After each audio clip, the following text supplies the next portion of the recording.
Hello guys, pag-usapan lang natin ang mga kumakalat na issue umano guys sa social media. Alden Richard na pressure kung sinong laman ng puso niya.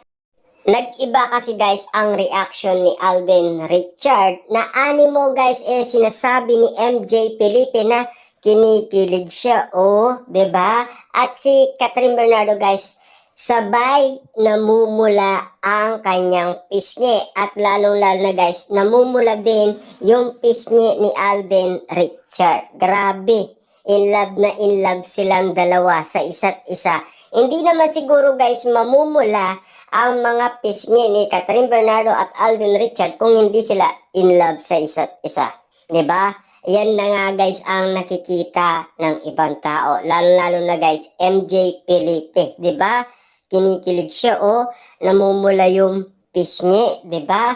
Grabe nga naman kasi guys dahil marami nang nakakapansin sa kanila dahil sa kanilang kinikilos, bawat suggestion sa kanila guys, nag-iiba nga naman kasi ang kanilang reaction, 'di ba? Lalo-lalo na guys sa reaction na 'yon, meron kang makikita na pwedeng posibleng inala ng mga netizens at mga fans. Ano ba 'yun guys? Yung namumula ang pisngi nila at siyempre yung kinikilig nga naman silang dalawa.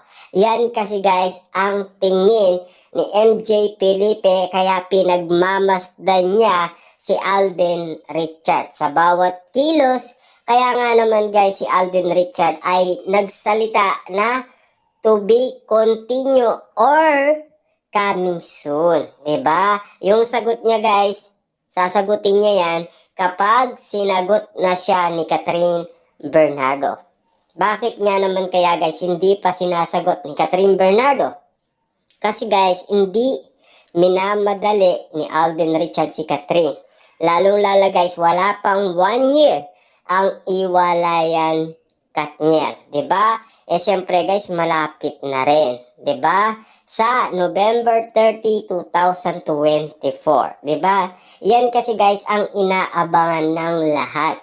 Dahil meron pang umano guys kapag subukan na maraming kumakalat pa sa social media na talagang kahit na ang mga Katniel fans ay gusto pa rin nila na magbalikan ang kanilang idolo. Kasi kapansin-pansin nga naman kasi guys na nag-post si Daniel, nag-post din naman si Catherine. Akala nila guys meron ng pagkakataon na magkabalikan ang dalawa. 'Di ba?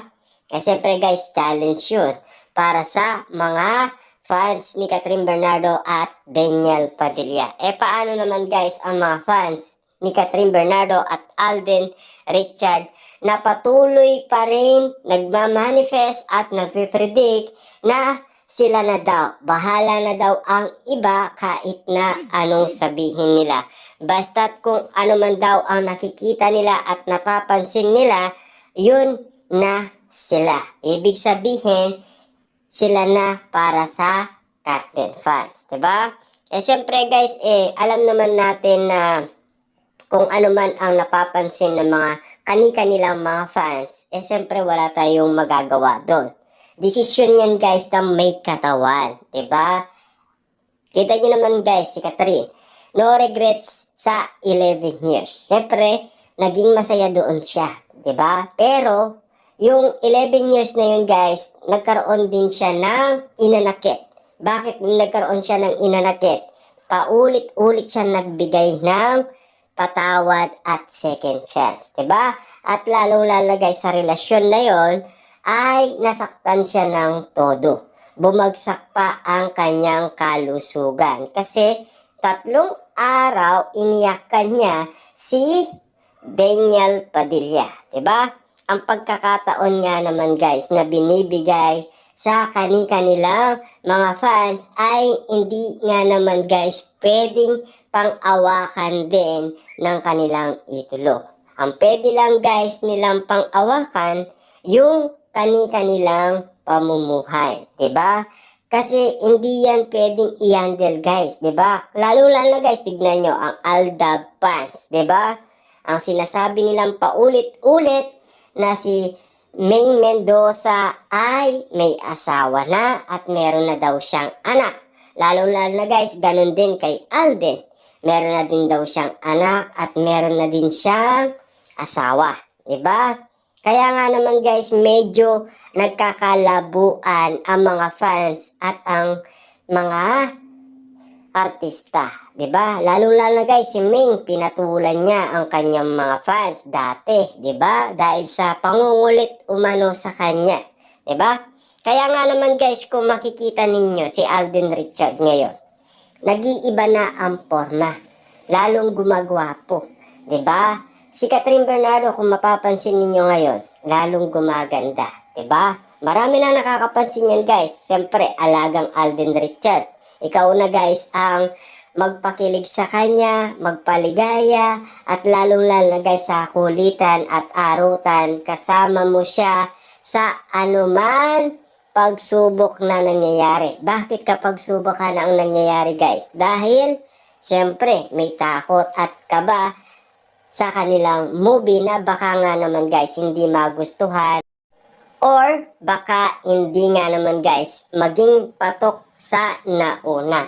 Kaso nga lang guys, kagulat-gulat, ang hindi inaasahan ay kumita pa ng malaki. Siyempre guys, sobrang tuwa ni Alden Richard at Catherine Bernardo. Ibig sabihin guys, challenge yun para sa kanila, diba? At lalo-lalo na guys, kung naging patok ang kanilang movie is talagang challenge yun para sa kanila. Kasi kita nyo naman guys, paano naging challenge yun. Ang sipag at tiyaga nilang ginawa guys sa kanilang mall tour at lalo-lalo guys sa kanilang interview. Siyempre guys, kita nyo naman, mall tour, uuwi, tapos kinabukasan interview. Diba? Pagod yun, tuloy-tuloy yun guys, walang pahinga. Lalo-lalo guys, si Alden Richard, di ba?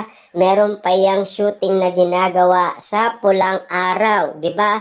Alos wala na yan tulog guys. Tapos meron pa silang communication ni Catherine Bernardo. Di ba? Alos guys, hindi na sila nakakatulog. Hindi yun naalata guys si Alden Richard.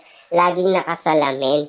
Di ba? Kasi wala na yan tulog guys. Di ba? Wala na yan pahinga. Di ba?